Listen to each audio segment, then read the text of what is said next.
사랑하고 계십니까? 이런 질문이니까요.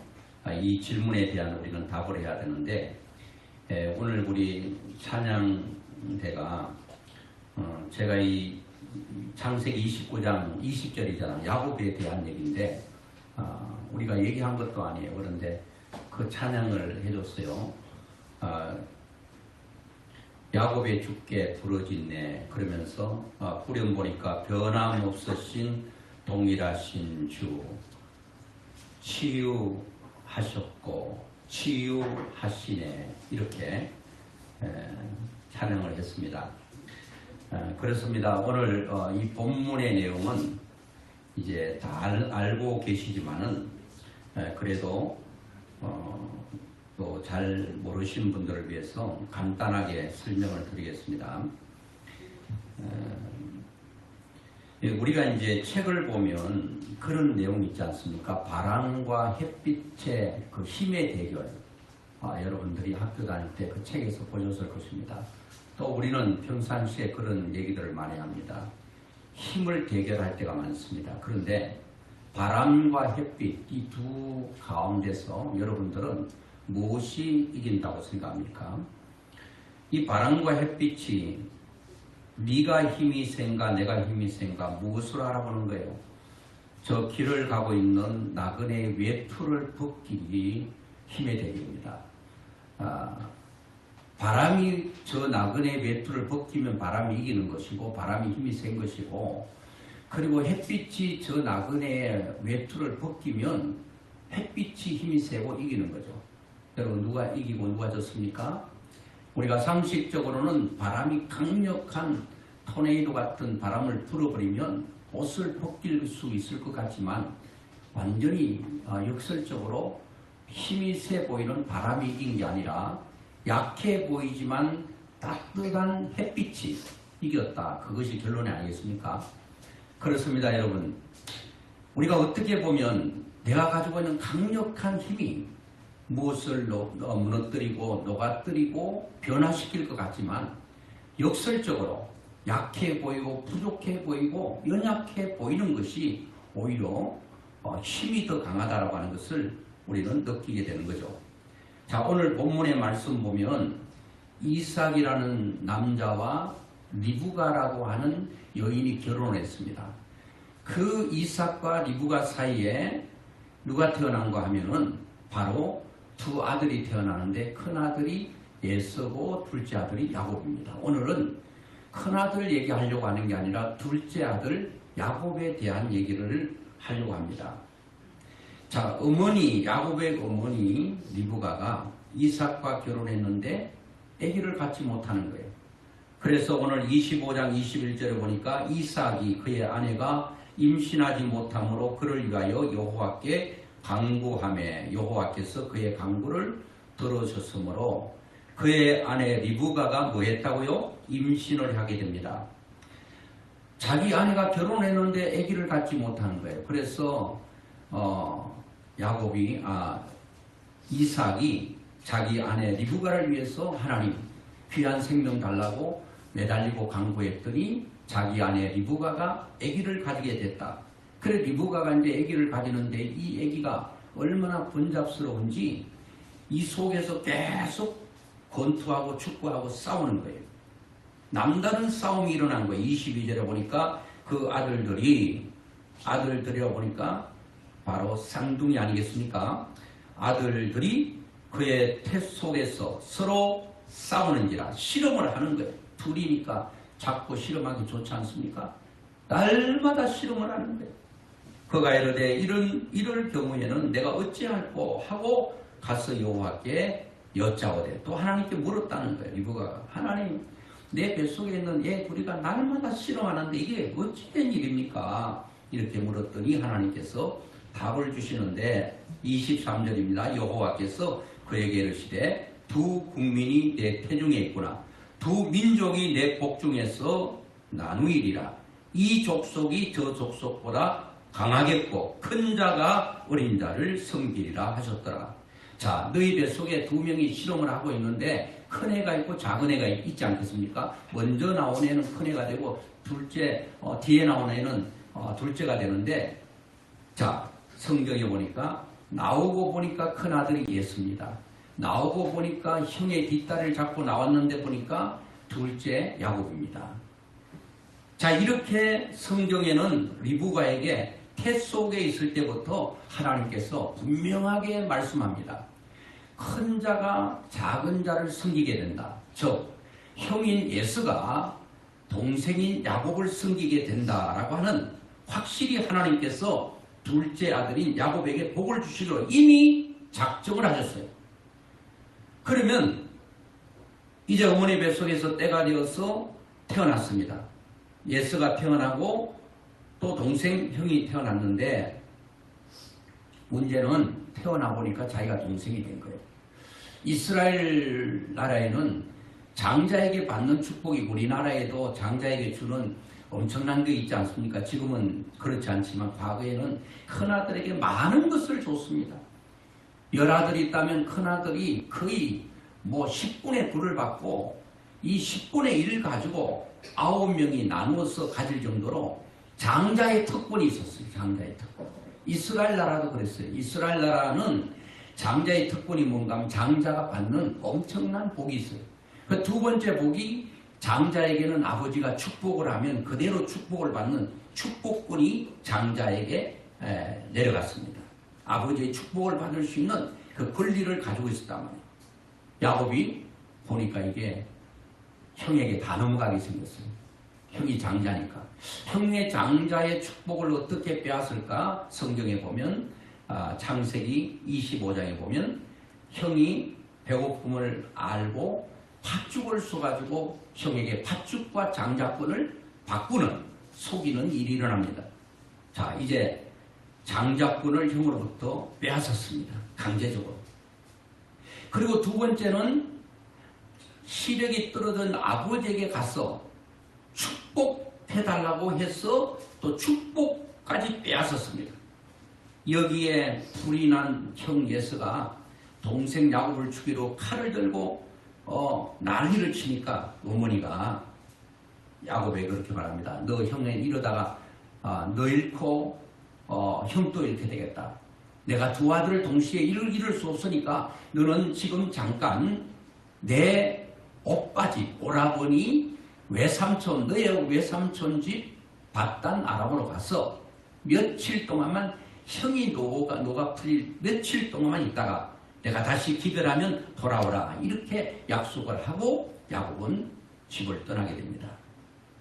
자, 여러분, 하나님께서는 어머니 뱃속에부터 야곱을 축복하겠다고 약속하셨어요. 그러면 야곱은 기다렸어야만 합니다. 좀 기다리는 것이 답답하고 힘들어도 하나님께서 나에게 복 주실 것을 인내하면서 기다렸어야 됩니다. 그런데 야곱은 기다리기가 너무 조급해서 인간적 방법으로 속이고 아버지를 속여서 그 축복을 인간적인 방법으로 취하다가 그것이 원인이 되어서 이제 고난이 시작이 됩니다. 야곱의 고난이 시작되는 첫 번째 출발은 야곱은 성경에 보면 엄마 치마폭 속에서 복 살려가지고 행복하게 살았습니다.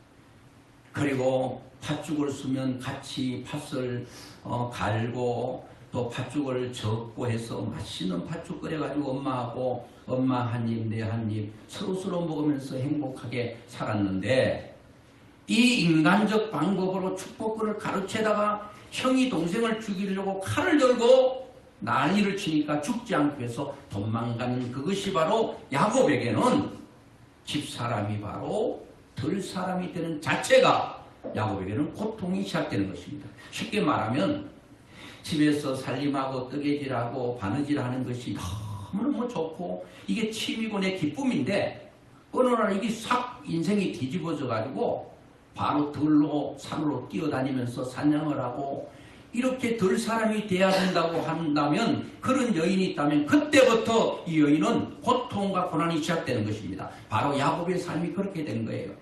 엄마하고 함께 지냈던 그 행복한 삶이 이제는 옛날이요 되고 이제부터 고난이 출발이 됩니다.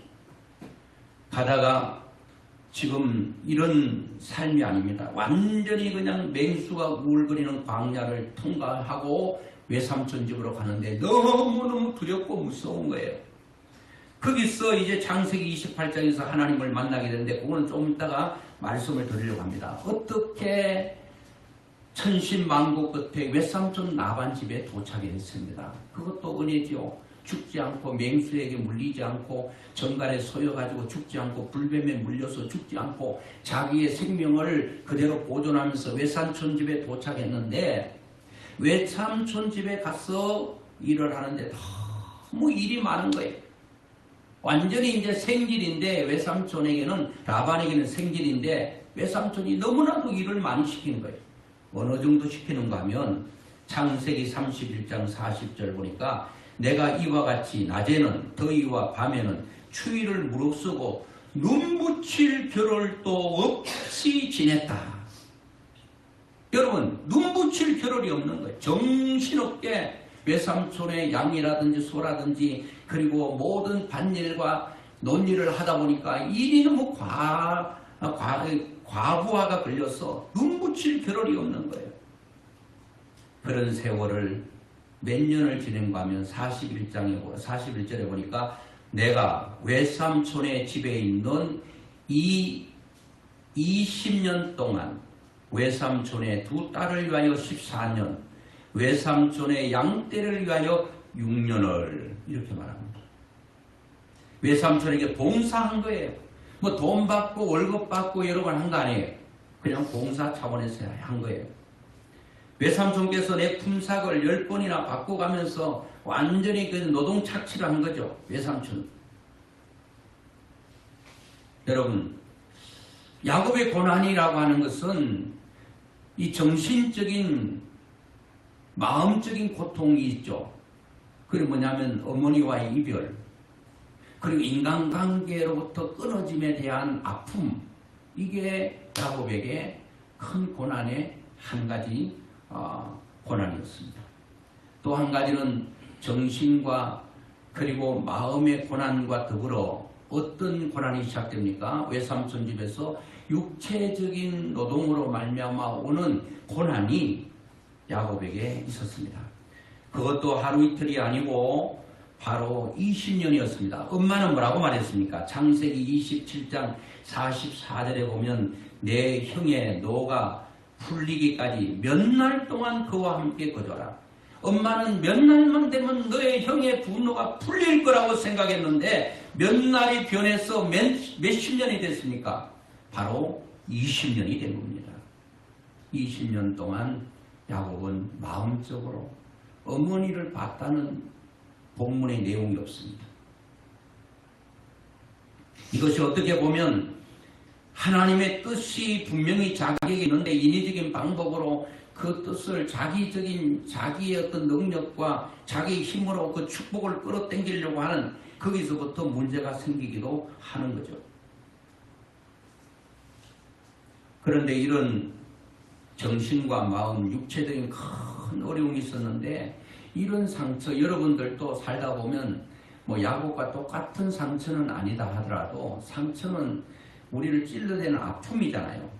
어떤 사람은 이것 때문에 아프고 어떤 사람은 이것 때문에 아프고 다 아픈 종류는 달라요. 나를 찔러대는 것이 다 다르다는 거예요. 어떤 사람은 너무 물질적인 어려움 때문에 그것이 나를 아프게 해요. 돈은 써야 되는데 쓸 돈이 없을 때 아프잖아요. 그리고 건강이 또 남들만큼 또 뭐 넉넉하지 않아가지고 너무 그 육체의 연약함 때문에 그게 또 나를 아프게 해요. 또 사랑과 사랑 관계 속에서 또 나를 아프게 합니다. 이런 여러 가지 아픔들이 우리에게 있어요. 야곱에게도 그런 아픔이 있었다는 거예요. 그런데 이런 상처가 어떻게 치유가 됐는가? 그것을 여러분께 말씀을 드리려고 합니다. 여러분, 그 야곱의 이런 고단하고 힘든 이런 삶을 어떻게 이겼는가? 어떻게 극복했는가? 내 아픈 상처를 무엇으로 치유를 했는가 하는 것입니다. 자, 첫째, 그것은 하나님의 사랑이 그의 아픈 마음을 치료했습니다. 자, 창세기 28장 15절에 보니까 야곱이 밧단 나라 외삼촌 집으로 가다가 밤을 맞이했는데 거기가 바로 벳엘이라고 하는 하나님의 집이라고 하는 루스라고 하는 땅에 도착을 했습니다. 잠이 오지 않습니다. 너무 몸은 피곤한데 눈을 감을 수가 없는 거예요. 왜? 맹수 소리가 들려오고 수많은 정갈과 뱀들이 우글거리는 거기서 어떻게 잠을 자겠어요? 그러니까 워낙 몸이 피곤하니까, 쫓기다 보니까 몸이 피곤하니까 자기도 모르게 잠이 든 겁니다. 그때 하나님께서 피곤하고 고단하고 참 마음으로 칼바를 잡지 못하고 있는 야곱에게 하나님께서 나타나신 것입니다. 하나님께서 나타나셔서 약속을 몇 가지 하게 됩니다. 28장 15절에 보면 내가 너와 함께 있어 내가 어디로 가든지 너를 지키며, 자, 하나님께서 함께 하겠다는 약속입니다. 맹수 두려워하지 말아라. 정갈과 뱀을 두려워하지 말아라. 사람을 두려워하지 말아라. 내가 함께 하겠다. 그리고 네가 어디로 가든지 동이든 서든 남이든 북이든 어디로 가든지 너를 뭐 하겠다는 거예요? 지켜주겠다는 거예요. 지켜주겠다. 그리고 또 한 가지는 너를 이끌어 이 땅으로 다시 돌아오게 할 것이다. 내가 내게 허락한 것을 다 이루기까지 너를 떠나지 아니하리라. 이 엄청난 하나님의 보호와 인도의 약속을 받고 야곱은 거기서 불안하고 두려운 마음이 사라집니다. 그 마음의 상처가 치유되기를 시작합니다. 그리고 여기서 쭉 내려가서 야곱이 이렇게 서원합니다. 하나님께서 약속한 대로 나를 21절에 내가 평안히 아버지 집으로 돌아오게 하시오면, 앞으로 돌아오게 되겠죠, 고향으로. 그것이 엄마는 며칠이라고 하는데 야곱은 20년이 지난 후의 일이죠. 내가 평안히 아버지 집으로 돌아가게 하시오면 여호와께서 나의 하나님이 되실 것이다. 하나님이 나의 하나님이 되실 것이라고 야곱은 말합니다. 여호와께서 나의 하나님이 되실 것이다. 두 번째 야곱이 약속합니다. 이곳이 하나님의 집이 될 것입니다. 거기가 베델이 될 것이다 라고 하는 것입니다. 세 번째는 내가 10분의 1을 하나님께 반드시 드리겠다라고 약속을 하게 됩니다. 여러분, 하나님은 어떤 분이신고 하면 하나님은 우리를 보호하시는 분이에요. 세상이 두렵고 삶이 무섭고 굉장히 나를 힘들게 해도 하나님께서 야곱에 가는 길에 내가 너와 함께 하겠다는 약속이 여러분의 삶 속에 발견되기만 하면, 하나님의 사랑을 찾기만 하면, 하나님의 사랑을 계속 확인하기만 하면 그때마다 여러분들의 삶이, 마음이 힘들고 어려운 것들이 서서히 치유를 받게 될 것입니다. 하나님 나를 사랑하시는 것을 확인하게 될 때 그것을 날마다 확인하는 것입니다. 여러분, 성경에는 이사야 49장 15절에 같이 보겠습니다. 시작. 여인이 어찌 그 젖먹는 자식을 잊겠으며 자기 태에서 난 아들을 긍휼히 여기지 않겠느냐.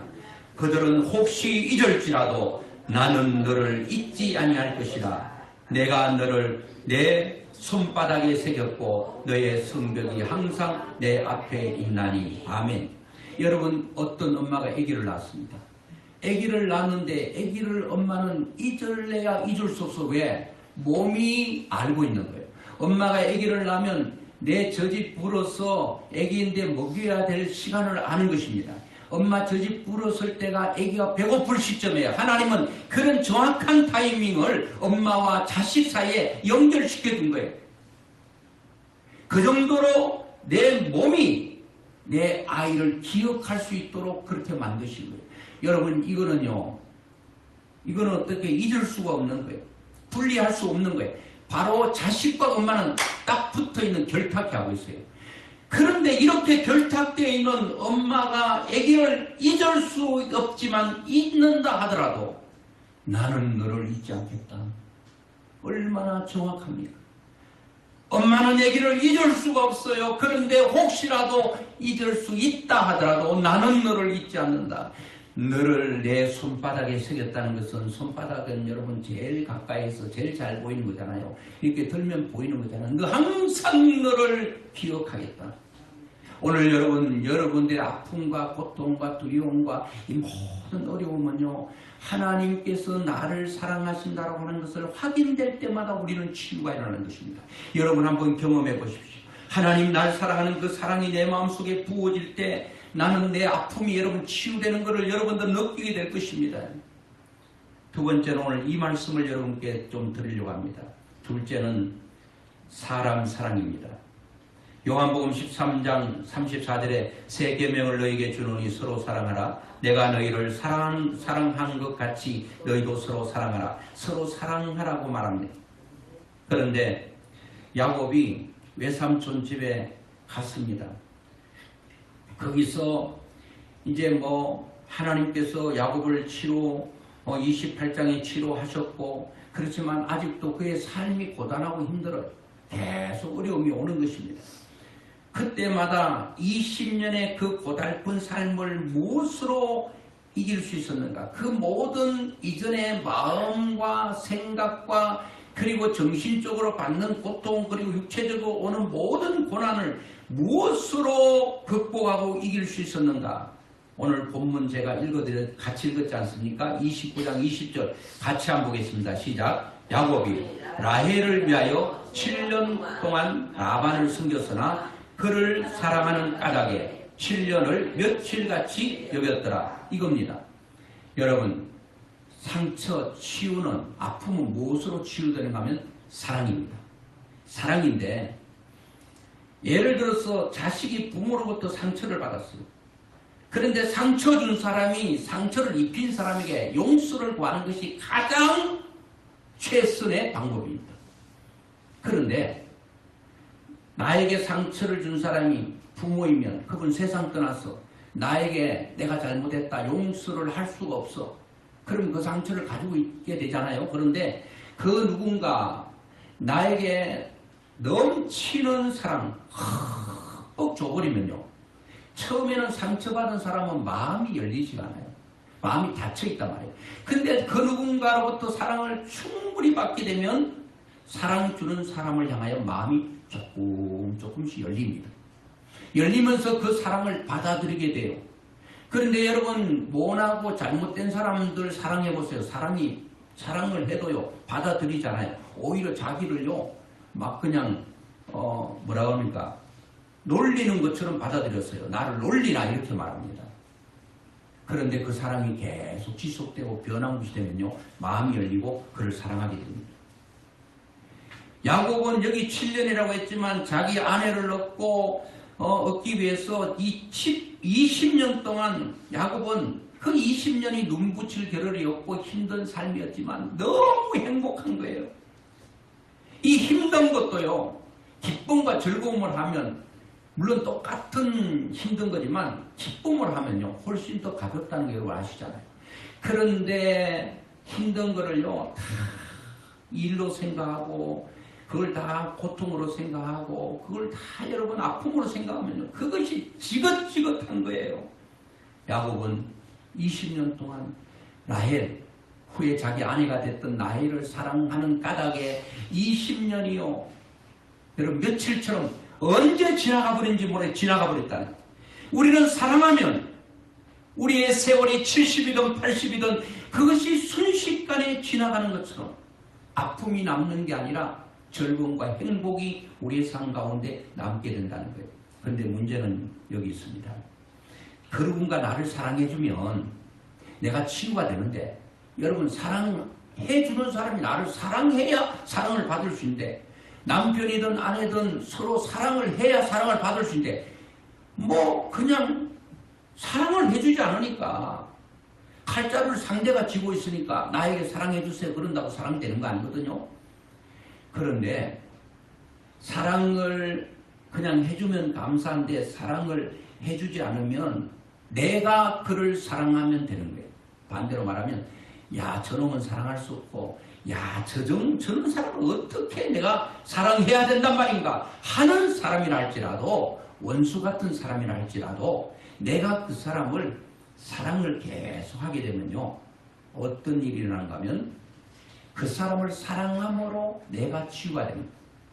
야곱이 라헬을 사랑했다는 내용이 엄청나게 라헬을 사랑함으로 말미암아 7년이 수일처럼 지나갔다는 얘기는 있는데, 그 야곱의 아내 라헬이 야곱을, 남편을 그렇게 사랑했다는 내용은 없는데, 그래도 이 내가 사랑할 수 있는 대상, 내가 사랑을 부을 수 있는 그 어떤 대상이 있으면요, 내가 치유가 된다는 거예요.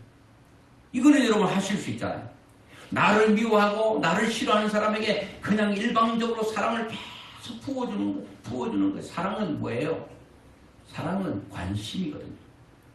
나를 미워하는 사람, 싫어하는 사람 계속 관심을 갖는 거예요. 그의 안부를 묻는 거예요. 끊임없이 그를 돌보는 거예요.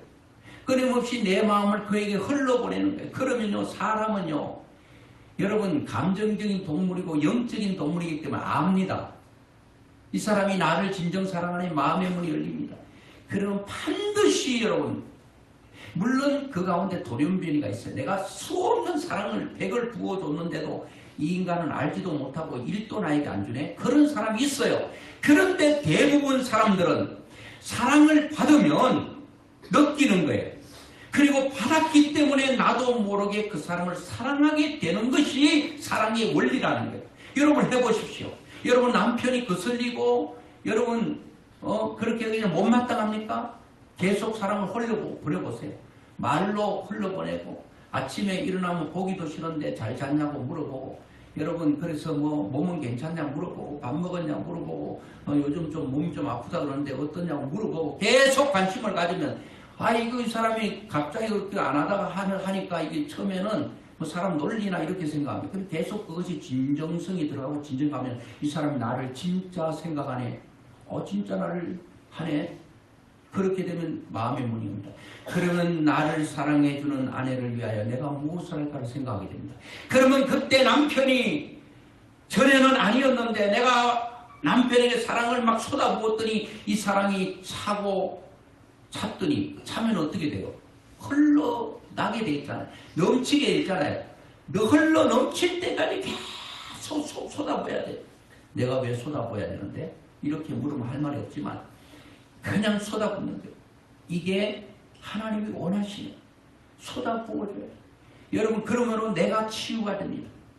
내 아픔이 치유가 되고, 그리고 그 사람의 사랑을 쏟아붓게 되면 그 사랑이 차고 넘치게 될 때, 흘러 넘치는 그 사랑이 나에게 부어질 때 또 내가 치유가 되는 거예요. 사랑은 내가 치유되고 남을 치유하는 능력이 있습니다. 고난과 아픔을 다, 상처를 치유할 수 있는 능력이 그에게 있는 겁니다.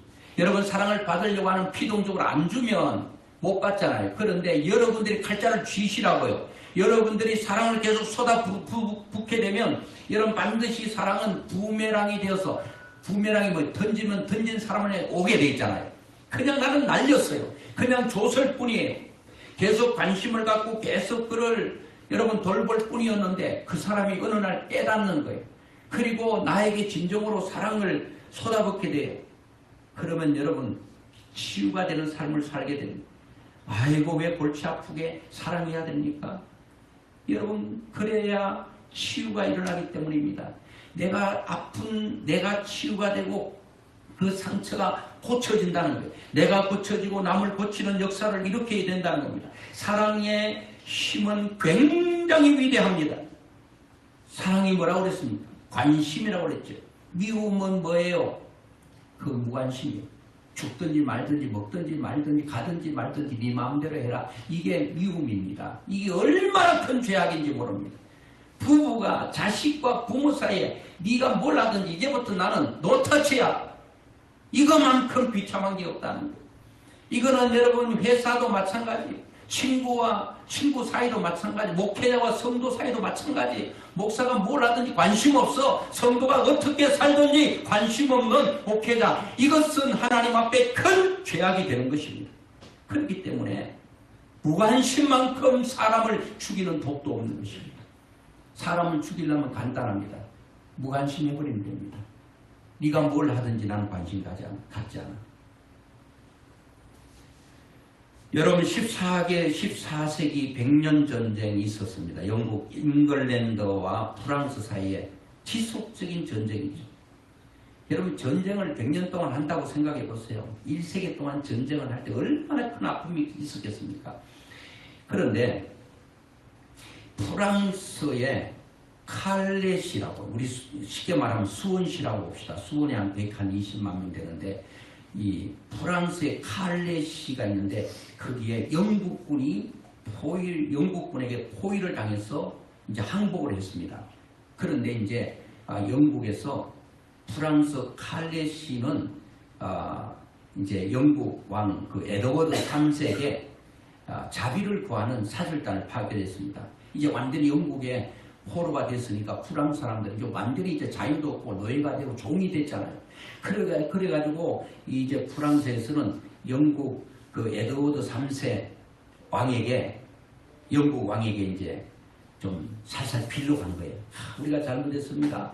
좀 우리를 좀 어떻게 살려주세요 했더니 영국 왕은 이렇게 제시합니다. 그러면 당신 칼렛시에 있는 모든 시민들을 다 살려주는 조건으로 거기서 6명을 처형하겠다. 6명을 죽이고 나머지를 살리겠다. 이게 이제 에드워드 3세 영국 왕이 제시한 겁니다. 문제가 생겼습니다. 6명이 스스로 죽겠다 그러고 희생제물이 되고 희생이 되면 이 많은 수원으로 말하면 120만 명이 6명의 희생과 그런 제물로 말미암아 살게 되는 거예요. 문제는 누가 죽으려고 해요? 누가 죽으려고 그러냐고요. 여러분 죽으시겠습니까? 수원 시민 120만 명 내가 죽으면 산다 그러면 여러분 죽으시겠습니까? 이거 쉽지 않죠. 그래서 칼렛시 의회와 칼렛시 주민들은 누구를 처형해야 할지 극도로 혼란과 고민에 빠지게 되죠. 그때 칼렛시에서 가장 부자인 웨스타슈 생 피에르라고 하는 사람이 내가 우리 칼렛시 시민을 위해 내가 처형을 당하겠습니다. 스스로 자원해서 그 칼렛시 가장 큰 부자. 여러분 부자는 안 죽고 싶어 해요. 왜? 돈이 많으니까. 그 사람이 시민을 위해 죽겠다는 거예요. 내가 희생제물 되겠습니다. 내가 죽겠습니다. 시민들을 살릴 수 있다면 내 한 목숨 드리겠습니다. 그 뒤를 이어서 시장이 내가 죽겠습니다. 법률가가, 귀족들이, 대상인들이 줄을 잇는 것입니다. 내가 죽겠습니다. 그들은 6명을 뽑아 처형하기 위해서 교수대에 올랐습니다.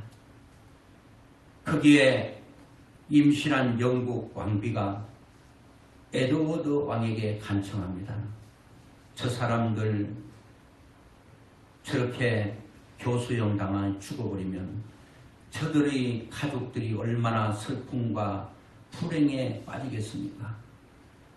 얼마나 많은 사람이 불행에 빠지고 또 빠뜨리게 될지 모르니 제발 애원하니 저들을 죽이지 말아 주십시오. 저들을 불행에 빠뜨리지 말아 주세요. 이 왕비가 왕에게 애원하니 자기 아내의 말을 에드워드는 왕비의 간청을 들어주어 6명의 희생정신에 감복해서 6명을 살려주었습니다. 이 이야기는 제가 지어낸 얘기가 아니고 역사적으로 기록되어 있는 사실을 얘기 드리는 것입니다. 이 역사적 배경 속에서 어떤 말이 나왔는가 하면 노블레스 오블리주라고 하는 사상이 나왔는데 이거는 뭔가 하면 프랑스어로 귀족들은 의무를 갖는다는 말입니다. 국가와 국민으로부터 부와 권력과 명성을 얻은 지도층은 그런 사람들은 나라와 사회를 위하여 자발적 책임을 갖고 봉사해야 한다는 노블레스 오블리주라고 하는 말이 나오게 된 것입니다. 오늘 여러분 세상은 내가 희생되기를 원찮아요. 그런데 오늘 그리스도인들의 노블레스 오블리주는 남들보다 잘난 것이 바로 남들보다 더 가진 거예요. 이거는 특권이에요. 하나님의 주신 축복이에요. 남들보다 더 이쁘십니까? 남들보다 더 잘생겼습니까? 남들보다 좀 더 가졌습니까? 그것이 재능이든 건강이든 물질이든 상관없이 오늘 그리스도인들은 이렇게 사랑으로 헌신으로 내가 내일 올 때 6명의 희생에 감복하여 모든 시민을 살리듯 사랑은 말로 되는 게 아니에요. 사랑은 희생과 대가를 지불해야 됩니다. 내가 왜 대가를 지불해야 되냐고 묻는다면 하나님의 뜻이 그렇기 때문에 그렇습니다. 내가 사랑하면 나를 치료하고 남을 치료하기 때문에 치유의 능력이 사랑이기 때문에 우리는 그것을 감당하려고 하는 겁니다. 오늘 하나님께서 그리스도인에게 좀 더 준 것이 있다면 오늘 여러분 오늘 예수 믿는 사람이나 다른 사람들은 자기가 좀 많이 가졌으면 뻑입니다. 없는 사람을 무시합니다. 내가 좀 더 잘생겼다면 못생긴 사람을 거들떠 보지를 않아요. 이것은 그리스도인들의 삶이 아닌 것입니다. 그리스도인들은 프랑스의 노블레스 오블리주처럼 오늘 무엇을 좀 더 가졌다면 책임을 감당할 수 있는 사람. 영국, 잉글랜드와 프랑스 사이의 지속적인 100년 전쟁은 누가 이겼을까요? 민중의 딸인 잔 다르크의 등장으로 프랑스는 100년 전쟁에서 승리하고 이것은 바로 프랑스의 노블레스 오블리주라고 하는 양심이 도덕이 이긴다고 합니다. 사랑이 이기는 것입니다. 사랑이 승리하는 것입니다. 십자가에서 예수님을 십자가에 못 박아 죽였지만 예수님은 우리를 사랑해서 십자가에 죽음을 당하고 그것이 바로 무엇인가 하면은 십자가가 이긴 것입니다. 십자가의 사랑이 이긴 것입니다. 여러분 무엇으로 이기려고 합니까? 여러분의 힘으로 지식으로 여러분들의 어떤 논리와 그런 것으로 사람을 이기려고 합니까? 그것으로 이길 수가 없습니다. 그것은 순간적으로 져주는 거지 영원히 이기는 것이 아닙니다. 무엇이 이기는가? 그것은 바로 사랑이 이기는 것입니다. 제가 하나만 더 말씀드리고 찬송하면서 말씀을 맺으려고 하는데 찬송가 좀 후에 부를 건데요. 549장 내 주여 뜻대로 라고 하는 찬양인데요. 30년 전쟁은 유럽의 주요 국가들이 개입한 광범위한 분쟁, 주로 독일 지역에서 벌어졌는데요. 이 전쟁은 종교, 정치, 경제적인 어떤 복합적인 요인이 작용한 결과로 전쟁이 30년 동안 계속됐습니다. 얼마나 힘들겠어요. 유럽 역사상 가장 파괴적인 전쟁 중 하나로 꼽히는데 이 전쟁으로 말미암아 독일은 온통 엉망이 되어버렸습니다. 그런데 이 독일은 전쟁을 통해서 완전히 엉망이 되어버렸는데 여러분 엎친데 겹친격으로 설상가상으로 이 전쟁 직후에 흑사병이 창궐했습니다. 우리나라 코로나19가 있었던 것처럼 이 흑사병이 창궐했는데 그 독일의 인구 1600만 명 중에서 무려 1000만 명이 3분의 2가 흑사병으로 다 나자빠져 죽었습니다. 이 전쟁에 개입해 승리를 이끌었던 프랑스는 천주교에 손을 들어주었기 때문에 개신교 기독교인들은 2중 3중의 고통을 겪고 있었습니다. 가장 치열한 격전지였던 그 실레지아라고 하는 전쟁이 끝난 후 주민 대부분은 종교개혁 이전에 천주교로 다 돌아가 버리고 기독교인들이 말입니다. 그곳에 개신교 목사님인 벤자민 슈몰크라고 하는 분이 부임했습니다. 그 가봤더니 교회가 종탑도 없고 흙벽으로 된 예배당 하나만 덩그리 있었는데 이 목사님이 담당해야 하는 교구는 주변에 36개의 마을이었는데 너무너무 힘듭니다. 천주교의 박해가 심해서 종탑도 세울 수도 없고 장례식도 허락을 받아야 장례를 치를 수 있을 만큼 힘들었습니다. 이 벤자민 목사님께서 이제 영양실조와 과로로 자주 쓰러졌고 급기야는 30대 초반에 중풍이 걸리고 백내장까지 겹치게 되어서 그는 중풍으로 쩔룩거리는 삶을 살게 되었습니다. 눈까지 잘 보이지 않았지만 36개 마을을 빠짐없이 신방하며 복음을 전했습니다. 그런데 1704년입니다. 벤자민 목사님이 32살 되던 어느 날이었습니다. 신방을 하고 집에 돌아오는 길에 불이 났는데 가까이 가보니 통나무로 지어진 자기 집이 사택이 불이 나서 완전히 전소가 되어버린 말았습니다. 그 통나무 집에는 두 아들이 그 집에 있었습니다. 벤자민 목사님과 사모님 내에는 그 속에 두 아들의 완전히 다 타버린 그 두 아들의 시체를 앞에 두고 하염없이 울고 또 울면서 기도했습니다. 이 두 아들은 그 불길에 살려고 본능적으로 두 형제가 끌어안고 끌어안은 채로 타버렸습니다. 이 벤자민 슈몰크 목사님과 사모님은 그 아들을 품에 안고 잿더미 된 집을 바라보면서 하늘을 향하여 하염없이 울고 또 울었습니다. 그리고 하나님의 뜻을 물었습니다. 하나님께 기도했습니다. 극한 환난 가운데서도 하나님의 뜻을 찾는 삶이 그리스도인의 삶이 아니겠습니까?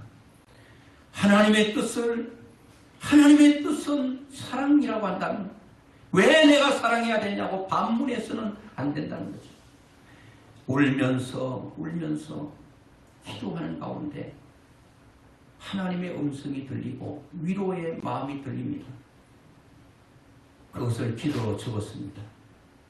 그 기도로 적은 가사가, 찬송 가사가 오늘 여러분과 제가 부르려고 하는 549장 내 주여 뜻대로 행하시옵소서. 온 마음과 영혼을 다 주께 드리니 이 세상 고락간 주 인도하시고 날 주관하셔서 뜻대로 하소서. 내 주여 뜻대로 행하시옵소서. 큰 근심 중에도 낙심케 마소서. 주님도 때로는 울기도 하셨네. 날 주관하셔서 뜻대로 하소서. 3절 내 주여 뜻대로 행하시옵소서. 내 모든 일들을 다 주께 맡기고 저 천성 향하여 고요히 가리니 살든지 죽든지 뜻대로 하소서. 오늘 그리스도인들이 걸어가야 될 길, 하나님이 기뻐하시고 원하시는 길이라면 힘들어도 고통스러워도 이 길을 가야만 합니다. 사람을 사랑해야 되는 것이 하나님의 뜻이면 하나님의 뜻이면 아니고 하나님의 뜻입니다. 그것이 힘들고 어렵습니다. 그런데도 내 희생과 내 재물이 되어서 그를 살릴 수 있고 그렇게 한다면 우리는 그 길을 가야 되는 것입니다. 오늘 여러분 슈몰크 목사님이 그 잿더미 위에서 두 아들이 끌어안고 죽은 그 시체를 끌어안고 하늘을 향하여 하나님의 뜻이 어디 있습니까? 하나님의 뜻이 무엇인지 그 뜻이 알게 된다면 자기는 천성을 향하여 그 길을 가겠다. 오늘 여러분 우리도 예수 믿는 것이 때로는 힘들고 어려울 수 있습니다. 사랑하는 것이 내 마음에 내키지 않을 수가 있습니다. 그런데 사랑하면 내가 치유되고 상대를 치유하고 내가 살고 남을 살릴 수 있다면 우리는 그 길을 가야 되는 것입니다.